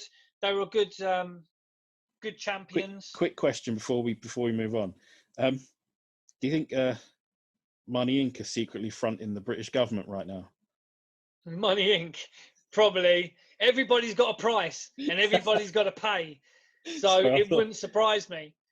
But it wouldn't be the $1 Million Man. It would be WCW's later iteration of the $1 Trillion Man. Trillionaire Ted, yes. It would be Trillionaire Ted that would be fronting them right now, yes. Yeah. It's a Philadelphia street fight. It's Beer Money Incorporated. Sorry, I have to say it like that. Bobby Roode and James Storm against Team 3D, Dudley Boys to everyone else. They are milking the Philly thing. Brother Ray. Yeah, Brother Diva. Milking this Philly thing until it dries up. And this is where I lose the plot because we've got the fucking double screen because they fight off into the crowd. It makes me long for the Nasty Boys and the Public Enemy again. It doesn't really. Crab cam. Crab cam. Yeah. The camera work is bad as well, which doesn't help. The fans want tables. That's all they're chanting for at the minute is we want tables. It annoys me because as soon as the match starts, okay, because you've got the Slick Johnson, the referee in the ring, and you've got your man Hebner outside. They switch. Yeah, but what it is, even when the match starts, they do like a high five with the belts, and then the belts get thrown all over the floor, and no one ever picks them up. The belts remain in the ring for the whole match. A little bit disrespectful. Disrespectful, bro, because you're trying to build up that this is your unifying tag team match, yeah? So Slick Johnson, as soon as they threw the belts on the floor, should have gathered all of them up and then given them to someone, because they literally, I shit you not, they stay in the ring on the floor, strewn around for the whole match. Yeah. The whole match. Cool. It just annoys me. And they're the IWGP, International Wrestling Grand Prix fucking New Japan titles, man. Yeah. And your fucking TNA titles as well. Treat them with respect. Someone pick them up. It's a bit, Someone put them at ringside. Disrespect there. I didn't like it. Yeah. Despite what Bubba says, saying that, they're going to bleed and all that stuff. Bubba is the only one that blades. Yeah, and he does a shit job of it as well. Yes. It's bad. Again, it's another blade job in this show, which just doesn't seem to want to stop. Devon gets suplexed through a table, which is, it's a bit, well, it's different for one of them to go through a table, but it's not what you're expecting. You get a really good Bubba bomb from the top rope. Oh, it's lovely. The way it was sold as well. It's great. But you missed the 2 count because they're showing a fucking replay. Yeah, that's another thing. Yep. Cameraman. Yep. Again, the production is just slightly off, which it bugs me to no end, because you're trying to watch something, it's a really high impact move. He's clearly going to go for the fucking pin. Just show us the 2 count. Don't, you can show us the replay anytime. You can split screen it like they used to with the old double feature on in the WWF, but you missed it completely. The split screen lasted all of about 2 minutes, and then they never show it again in the match. Yeah, don't worry, you get it back. Which is good. Yeah, I know. I'm not going to say anything yet. We get a Doomsday device by Team 3D, which is quite cool. Legion of Doom, LOD, Road Warrior stuff. It's all it's pretty relevant again at the moment, because Animal passed away, Joe Laurinaitis. Also, last night at Bound for Glory, Tommy Dreamer was in the Battle Royal, and he came out with the Animal face paint and an Animal t-shirt on, so it was pretty fun. I thought Tommy Dreamer was working with WWE. No, he's currently in Impact Wrestling, I guess. Shit, man. He was. I think he's working a feud with Brian Myers, or formerly Kurt Hawkins. Oh, okay. Yeah. We do get the obligatory shout for Devon to go and get the tables. Why does Bubba never get the tables? I don't know. Lazy. Yeah, it's people have. I swear there was an angle where someone tried to play up between them and said, "Why is it you've always got to get the tables? What is that about? Why doesn't he ever get the tables?" I can't remember who it was. It was someone who tried to get in between them. But, yeah, they do get the tables. It's a 3D through the table, 3D win. It's not a great match, but it's fine. It's not long. Yeah. And it is the 22-time World Tag Team Champions, Team 3D / Dudley Boys. That's an incredible amount, though. Oh, yeah. Yeah, they've literally won them everywhere. I'm surprised they've not reformed and snuck back into AEW.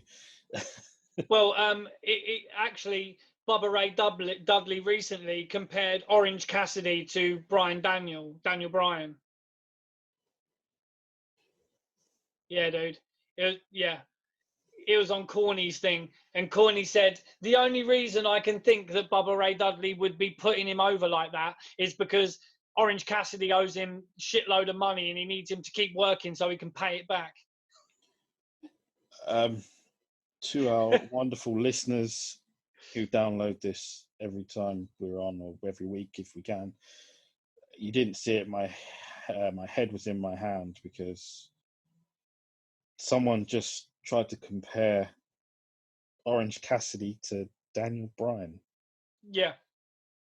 Much like the Ospreay Owen Hart comparison, that is a fucking joke. It's offensive, really. It's a little bit offensive, actually. It's offensive. It hurts our feelings when they make such stupid comparisons. Yeah. Oh, God, that was awful. The second best JB around, Jeremy Borash again. He's with the main event Mafia this time, who are sitting pretty comfortably in that locker room. Nice plush sort of area for them to chill.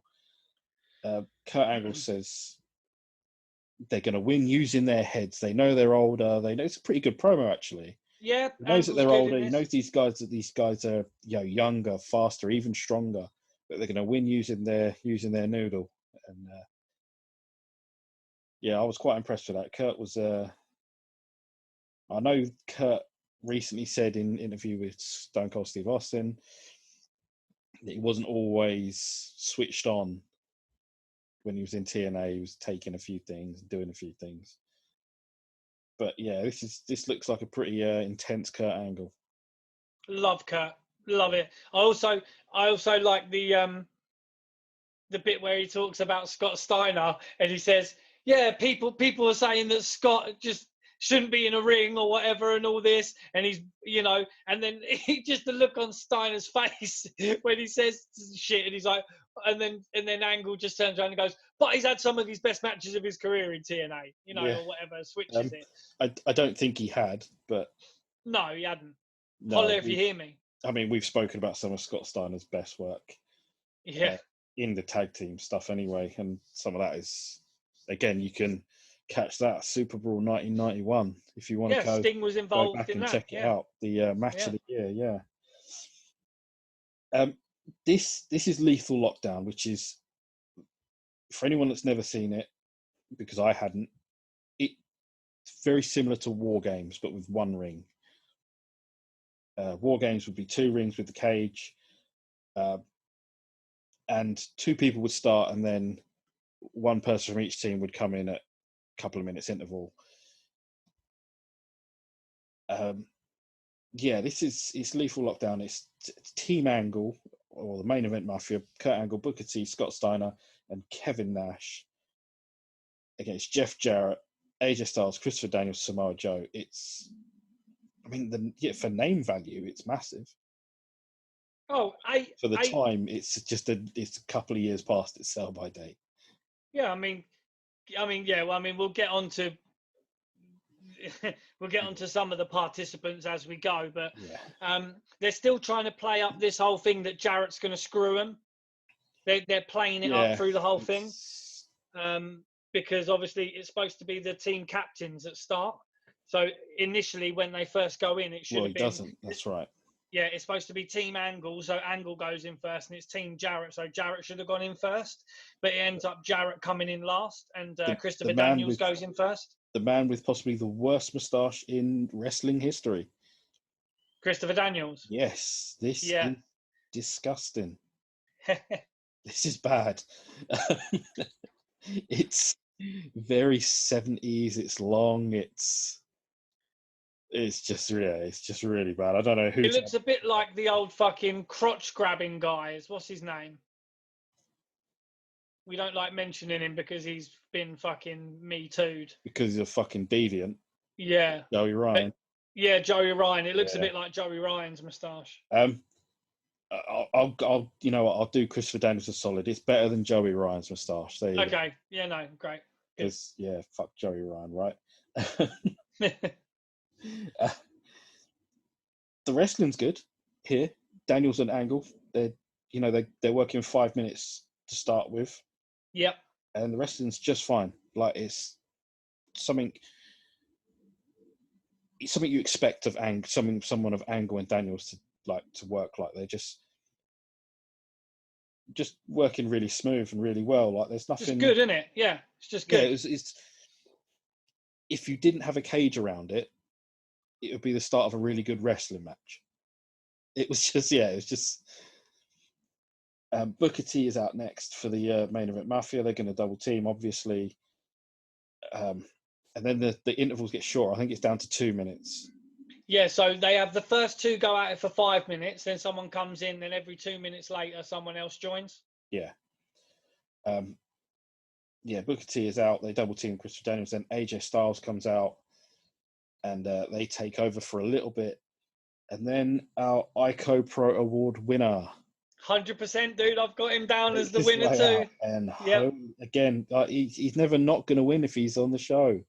That's right. If he's there, he takes it home. Yeah, I mean, this guy. I think at this point he lives for the award. It's all he had at this point. There's a story as well of Steiner. I mean, they talk about Kevin Nash nearly dying of a staph infection in his elbow. He had a really bad staph infection, and apparently nearly died. But fucking Scott Steiner had like a fucking collapsed windpipe or something, Yeah. a trachea injury really bad. He had another staph infection as well. Steiner nearly died in like Puerto Rico somewhere. I'm pretty sure he was in a hospital in Puerto Rico or, you know, Peru or somewhere for a long, long time. Very, very ill. And these guys have got like 9 lives, man. Yeah, it feels It's all like the it. ICO Pro. It's all them shakes, man. He's Yeah. Steiner comes down, he cleans house, he hits a top rope Frankenstein, a man of that size and that Yeah. age. Jesus, man. Like, and yeah, people pop for that, definitely. And the push-ups. He does And the yeah, Scott push-ups, him and Steiner and Booker Booker T. T do some push-ups in the ring. So good. Samoa Joe doesn't come out straight away. He's talking with someone. Yeah. Like, he eventually comes out when his music hits again, and his outfit's hilarious. He's wearing pajamas. It looks like it definitely looks like he's in his PJs, and he sort of helps out Team Jarrett. Kevin Nash gets jumped by Joe before he gets into the ring. At this point, the match is a mess. It is. What It's started pretty. out as a good wrestling match with Angle and Daniels has just turned into a bit of a cluster. I mean, Nash is also. He's fucked at the moment. Yeah, He's Nash shouldn't absolutely be out fucked. Nash shouldn't be out there at all. He should be resting up. AJ Styles hits these Pele, which is just amazing. His Pele kick. It annoys me how Americans say Pele, because it's Bele. But yeah, it's like a bicycle kick thing, which is great. Christopher Daniels hits his BME, the best moonsault ever. Good stuff. Jarrett is last out for Team Jarrett, which could be seen as a smart move because he's fresh or whatever. The roof gets lowered down onto the cage. This is new to me because I've not seen this stuff before.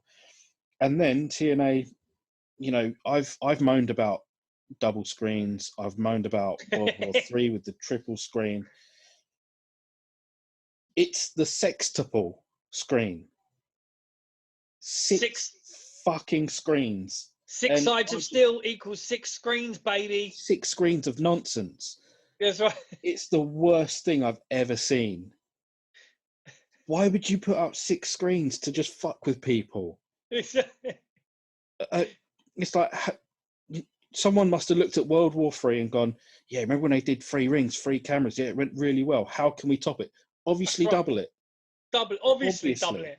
Obviously, dude. Why would you not? Why would you not have 6 screens? And the fact is, you're missing loads of shit that's going on because at this point, the roof has come down. Double J's up on top of the roof, pulling down plunder. There's plunder, people, on the giving on it the to the roof, guys. Yeah. And people are getting battered with bin lids and fucking everything. It's great. You should be there. When I was watching this, I immediately messaged Chris about this 6 screen bullshit. And all he did was laugh at me. I knew you'd love it. Like it was something that I knew you would enjoy. Seeing that, because literally you just sent me a screenshot of the six things, and I just was like, "Yep, he's loving it." Laughter. It made my evening. At least you knew I was watching it and not just trying to pretend. Yeah, just flagging it like a book report. Like, yeah, no, I read it, man. Like it's some homework. That's right. Yeah, 6 screens aside. Yeah, I'm trying to feel better about it. There is lots of plunder hanging from the ceiling of the roof of this cage. Kurt Angle and AJ Styles managed to get to the top of the cage because there's a little gap they can get through. And then in the most random thing, like AJ jumps through the top of the cage. It's such a fucking dangerous bump. Oh, it's fucking crazy, dude. The fact is as well, if you see when he jumps through, he cracks his hand and his wrist on the edge as he's coming through. And it's just like, ow, dude, that fucking hurt. That hurt, man. Ow. Like we've seen people go through the top of a cage before and it doesn't end well. It seems like a bump. I know they wanted a decent, big time move for the match, and it could have been something else. AJ provided, yeah. Yeah, it could have been anything else. It didn't have to be that. But yeah, there's a decent pop for a spinneroonie. Why wouldn't there be? It's a spinneroonie. Yep. Jeff Jarrett then has a guitar, and he has Booker T and is it AJ? AJ, yeah. Yeah, standing next to each other. He teases for a second he's going to hit AJ. Swerve, bro. On the already thought about swerve, he hits Booker T. So they're swerving the swerve. I don't get it. Because Jarrett accidentally hits AJ with a chair previously. So because they were obviously still pushing that maybe Jarrett was going to join the main event mafia, being one of these old guys or whatever. Because these guys are called the TNA originals. Like Daniels, AJ, Samoa Joe, and obviously Jarrett being the guy that apparently set it up with Dixie Carter or whatever. Yeah, it's a mad one. Like I've got to shout out Samoa Joe's finishing move because it's the Muscle Buster, and it comes from Japanese anime, Kinniku Man, where his finishing move is called the Kinniku Buster because Kinniku in Japanese means muscle. His Kinniku Man means muscle man, and in the cartoon he gets people on the shoulders and then just sometimes jumps like fucking a million miles into the air, comes down spinning and fucking bam, crunches people in half. And Samoa Joe, he's been using that move for years, and it's just great. I love it. It's one of my favorite finishing moves in wrestling. AJ pins Booker T. That's it. Team Jarrett wins. The lights go out because Bobby fucking Lashley is here. Yep. I mean, our current United States champion in WWE, part of a really decent group, the Hurt Business, is here in 2009 at Lockdown with TNA.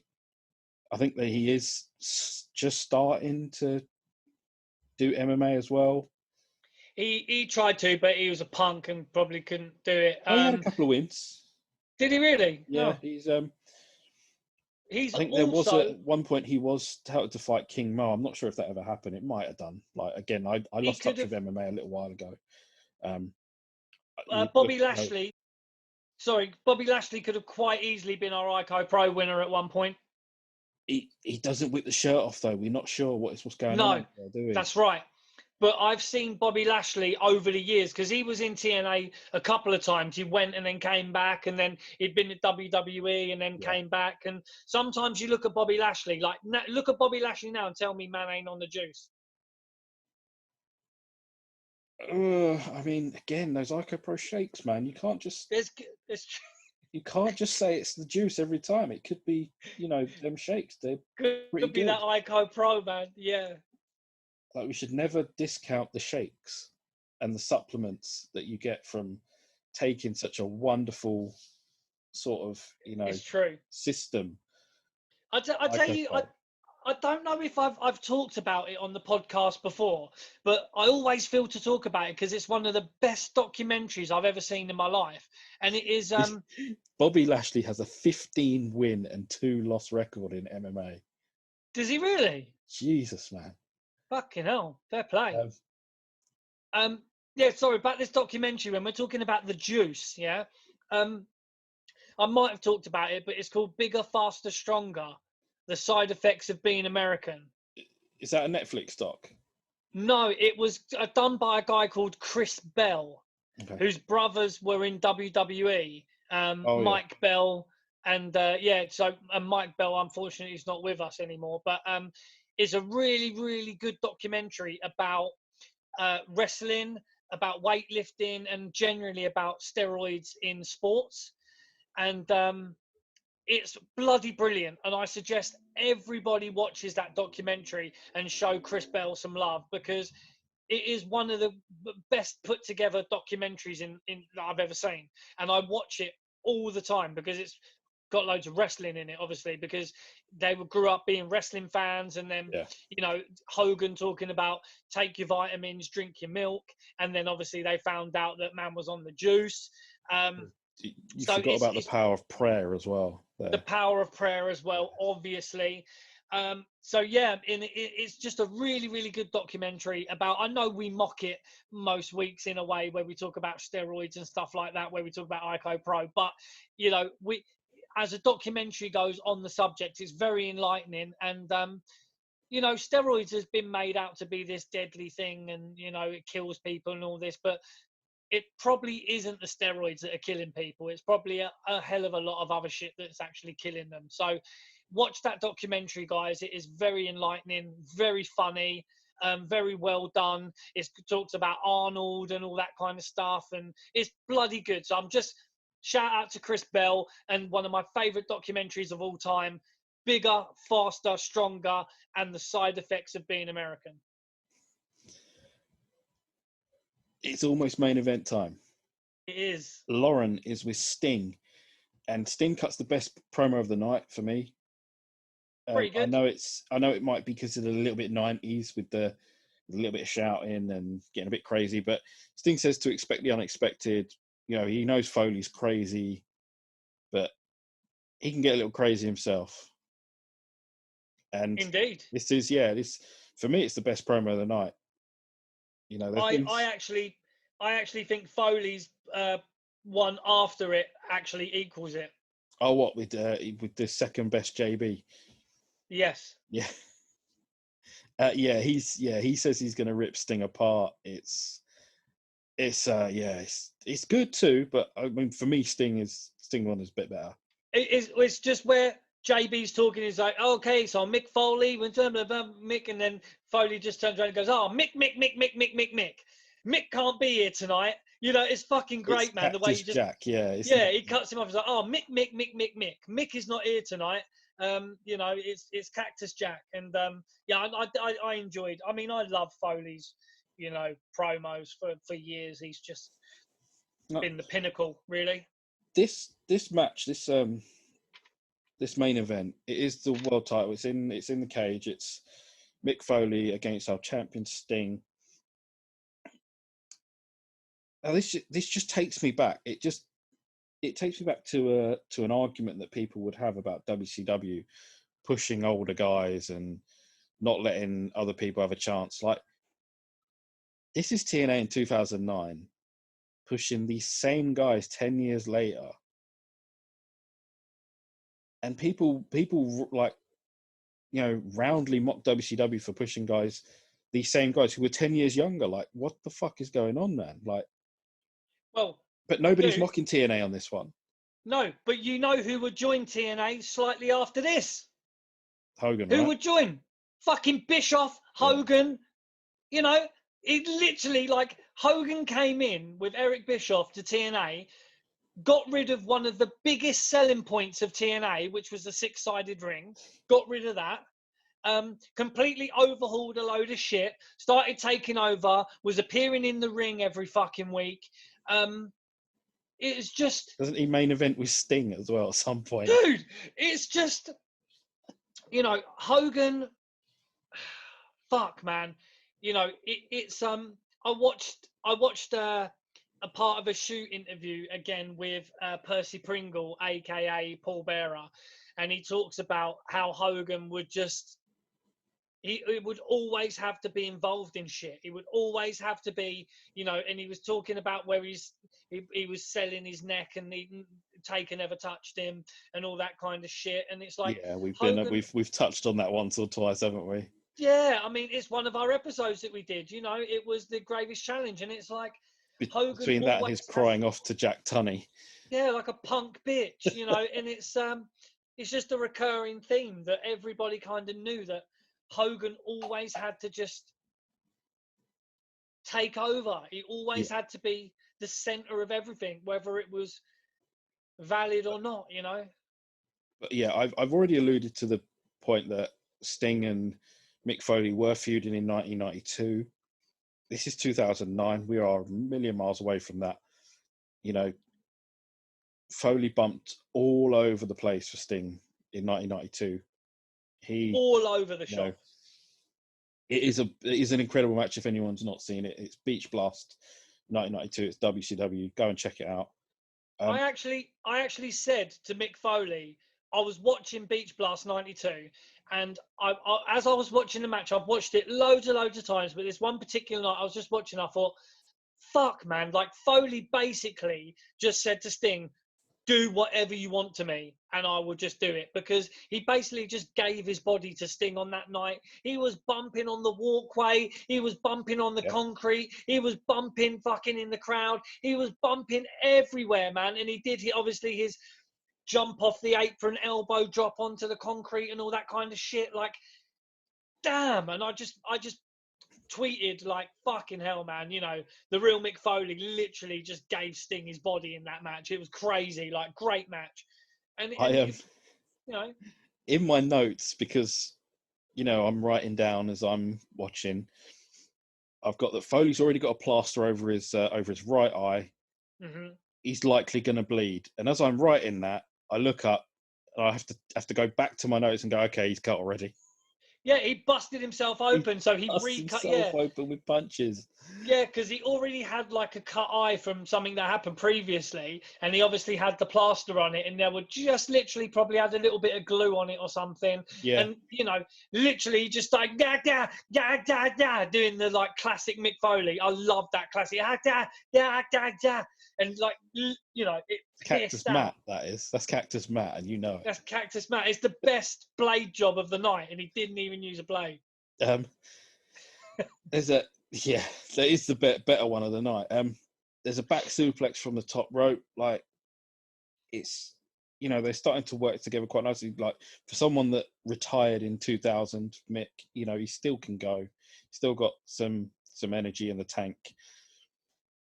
Sting starts to work the leg, and this was where it started to slow down for me. And I don't think it slowed down because they chose to slow it down. I think they had to. I think they were just. I think they were a little bit blown. Yeah. And yeah. It's a little bit sad. It also reminded me of another WCW match. You know, Halloween Havoc. I think it was '97 when Hogan and Piper did a cage match, and they were blown after about 4 or 5 minutes. Yeah. Something that Jim Cornette alluded, like, really, like, ripped into, like, in one of his shoot commentaries when he was in the WWF. But yeah, it looks like they've blown themselves up a bit. And, you know, when Mick Foley puts on the Scorpion Deathlock, it's a tired looking Scorpion Deathlock. Oh yeah, it's half-assed. Yeah. I do like the way. Sorry, at this point, it also looks like that dumbass referee, Earl Hebner, is going to call for the bell. I had this horrible feeling that he was just going to go, ring the bell. Like, I really thought this is where we were going. I thought we had a screw job on our hands. Yeah, the Scorpion Deathlock is ultimately the sharpshooter. Yeah. And Hebner was sort of like in and out, and I'm like, he's going to call for the fucking bell here. Like, yep. I really thought that's what he was going to do. He doesn't, thank God. But then, in the weirdest thing, like, Mick Foley then drop kicks a cameraman. Oh yeah, it's great. I love that. I mean, you know, fair play for a little bit of innovation, because I didn't see that coming. It's because because his leg was fucked, okay? He couldn't climb out the ring, and he kept saying to the ref, open the door. And he shoves the referee, so then he's looking for a way to get out. So the cameraman's got like a hole cut in the cage, and he's there. So he kicks the cameraman out the way, and then he tries to crawl out of the hole, which I thought was great. It looked really funny. But it makes sense if he can't climb out, because these are old guys. So maybe they're just using that as part of the stories. Like, he's old, those camera sort of holes in the cage were pretty big. Yeah. Sting then puts on the Scorpion Deathlock. Foley shouts at the cameraman to give him his barbed wire baseball bat. Yeah. Cameraman does it. Yeah. Like, give me the bat. The cameraman could have just said, "Nah, you just drop kick me, mate. Like, yeah, get your own fucking bat." That's right. But no, he does give him the bat, and Foley starts hitting at Sting's legs with it, which is, I don't know, it's weird. Like, yeah, granted, you're swinging a bat at someone's legs, that's going to be tough, but you've got barbed wire wraps around it. You're not going to go for the head, or... the arm. Yeah, I think Like because he was climbing out, he wanted to level the playing field, I think, and damage his knees or whatever. But then Sting gets the bat, and he starts wasting Foley with it. Now here's the bit that I wasn't sure of. It looks like Hebner blades Sting. I'll have to go back and check it, but it might have been. Yeah, I mean, I don't know. It really looks like Hebner is the one doing the blading. Or maybe he gives him the gimmick. It could have been, but from what I was watching, I was like trying to focus on it pretty intently. It just looks like Hebner's doing all the work there. Fucking hell, man! What was he think he's New Jack now? Like Hebner thinks he's New Jack and he's going to start fucking busting people open. For anyone that doesn't know New Jack, look it up, man. Like he's got his own episode of Dark Side of the Ring, for Christ's sake. Like that's how crazy New Jack is. This kid asked me to cut him, so I thought, fuck it, I cut him from here to here. Foley pulls out the sock. The sock does not get a good reaction. Like the sock normally on any WWE show gets a good reaction. At TNA, Yeah, not interested. No, the pop weren't there. And then they race. There's a race on to exit to get out of the cage, and Foley with reckless abandon just drops. Yeah, just takes a bump to the floor. Fuck it, why not? But before that as well, Socko they wrap the wire around the Socko, and then he's punching Sting and that, and he's he gets the knee on his back and he runs into him and smacks him in the face. That's when you reckon Hebner does the blade job. Yeah, it looks like Hebner blades him. Yeah, he does the New Jack, and then it's weird because there's Foley chants then, and you don't really. I wouldn't have thought that they would, be. I felt like neither guy was playing two babyface or two heel, so it didn't really look like either one of them. It's true. I mean, Sting was supposed to be the heel though, because he's part of the main event Mafia. So the angle they've gone with is now the main event Mafia don't hold the control card in TNA, where they don't have the champion in the stable. No. So Sting had this belt for like 8 or 9 months or whatever, and then Foley comes in and takes it from him. Yeah. And Foley wins it. He just drops from, Sting's climbing down carefully, and Foley thinks, "Fuck it, let's take a bump." Sting does not sell a thing and just walks to the back. It's a weird finish. TNA at this point, is it? Like, I would have hoped for the main event Mafia to come down and start giving him shit. I've seen things like this before when a champion loses or someone loses in a big event, and just even when Jake the Snake lost to the Undertaker at WrestleMania 8, he just sort of rolled out the ring and walked off to the back. That was it. He knew he was done. It almost felt like Sting was finished with TNA at this point. Yeah, maybe. I mean, he was still. I've got a piece of merchandise here, and it's 2012, and Sting is still in TNA at this point, and it is your TNA Bound for Glory signed Rockstar Spud. Signed Rockstar Spud. Yeah, dude. And this is 2012, and at this point Sting is still in it. And at this time, I mean, Rob Van Dam was in it at this time as well. They had some big names also joined up when Hogan arrived as well. Yeah, dude, you never guess what other matches on here that you will fucking hate.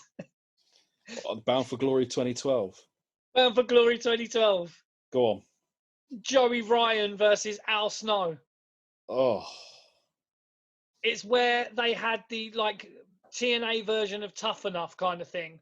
And Joey Ryan was one of the guys, and he kind of got voted off or whatever by the guys. And then he was giving it loads of shit and said, screw you, Al Snow, basically. And then they ended up having a match. And he said, right, if you beat me, then you can get a TNA contract.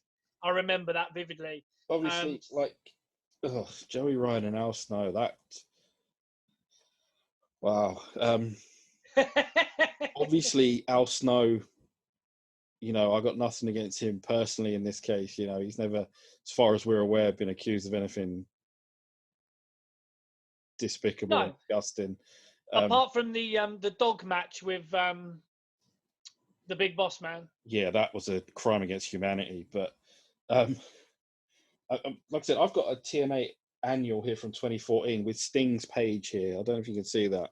This is Sting's profile page here on it. So I've got that exact annual, I believe. guess, yeah, he's still around. He doesn't leave, so he comes back or whatever. So yeah, I've got that right behind me. Yeah. Fucking hell, man. You've got a TNA t-shirt, you've got annuals. I've got one annual and one t-shirt and a couple of like figures down. So I've got like an Abyss figure and Daniels and a Jarrett. And you've got quite a rare figure with someone that was, you got one in the box still. not TNA, no. No, I thought you had one in the box. Got still. no TNA box stuff. I've got, but yeah.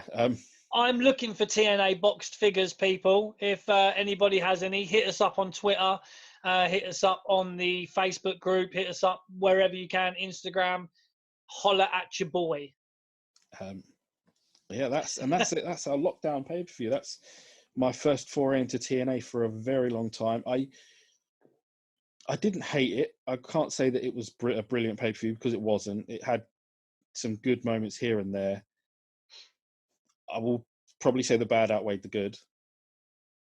I mean, but that's the same with any yeah. show that we watch, especially like Sold Out, like, you know, even WrestleMania 11. You know, some of these matches, you know, are just painful to watch at times. And yeah, this one is nowhere near as bad as Sold Out. So. Oh no, I mean, yeah. What's the other one? Spring Stampede. Yeah. Yeah. Yeah. So. Well, we did the Spring Stampede, and there was later. What was the one where Jarrett basically lies down for Hogan? That was. Oh, that's Bash at the Beach. Is that Bash at the Beach? I think 2000. Yeah. Yeah, I mean, we might have to do that one because there was a lot of shit going on that will event come as up. well. Next week, however, is Halloween, so it makes perfect sense. Seeing as we've just done a Corona-style lockdown TNA pay-per-view, Halloween can only mean one thing. It's Halloween Havoc. I don't think we've fully decided on the year. If we want to watch a great match, then we have a year in mind. But if we want to, you know, watch some hilarity, I'm sure we'll pick a different year. But yeah, there's a few to choose from. There's probably, yeah. Yeah, I mean, there's a few to choose from. But yeah, obviously, with it being Halloween, we have to do Halloween Havoc. Of course. It is a must.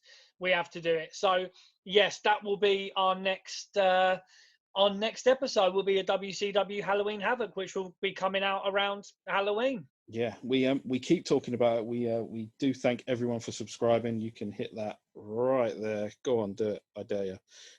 It's free. It's free, and you know it makes us want to keep putting out some stuff. So don't forget to subscribe. Don't forget to like. If you hate us, if you love us, comment as well. Tell us why you hate us. That's right. Tell us what you hate about us the most. You know, I don't care. You know, like. We're not.